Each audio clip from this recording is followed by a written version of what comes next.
In this issue of Justice League Classified number 2, February 2005, we have at first something that when I was looking at the cover, I was speculating, oh, this is like an anti-Justice League. It's like a robot Justice League. Maybe it's made by Tomorrow, T.O. Morrow, maybe it's made by the Manhunters. And I was really not sure by looking at the cover, but now I understand. So inside the comic book, they're the Justice League that are represented by the robots on here. And if you look closely, spoiler alert, you don't see the robotic face of Batman for a reason. The Justice League are on a different infant universe, I guess you call it. I don't really explain it, that thing right there. They're in there, a world full of not superheroes, trying to stop somebody who went there basically to feast or to prey on people that don't have superpowers and have no idea what superpowers are.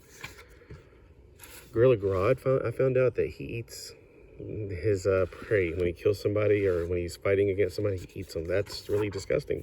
He also says that Darwin lied and that the apes evolved from the humans. All right. I mean, we know that Darwin lied, but we didn't. Yeah, that's just interesting fiction, interesting twist on it. So Gorilla Grodd basically takes down this group, and the name escapes me. It was on the last page, but it just completely escapes me. But it's got Knight. Now, Squire's not with him right then because Squire was doing something else.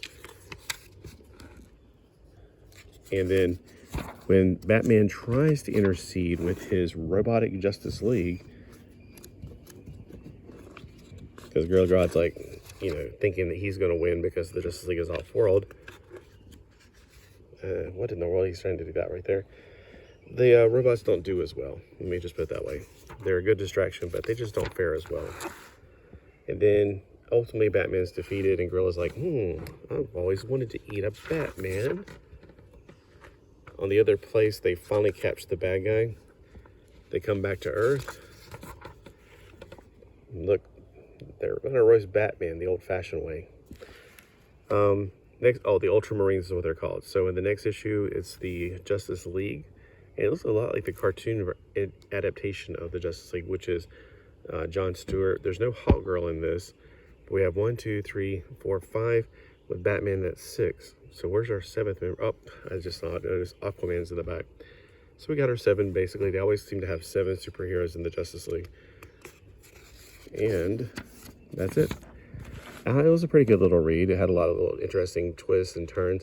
Not as humorous as I personally like it, but some mind ideas like this was gross. And the idea that Darwin really knew that apes came from humans, not humans from apes, which both ways are not technically what Darwin said at all. All right. So anyway, I would recommend you go to your dollar section at your comic book shop. I would say LCS, but I don't have an LCS. I have to go to the LDCS, the long distance comic book shop. So check it out. See if this is one that you would pick up for yourself. The art is also pretty good. I enjoy this. I don't know what kind of art you would call it. It's not too realistic. It's more He-Man-y looking. It looks more like He-Man, the way that everybody's all rounded and stuff. Yeah, it's hard to explain.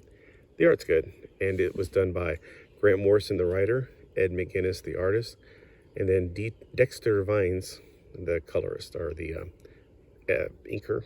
So if you've read this before, let me know what you thought of it.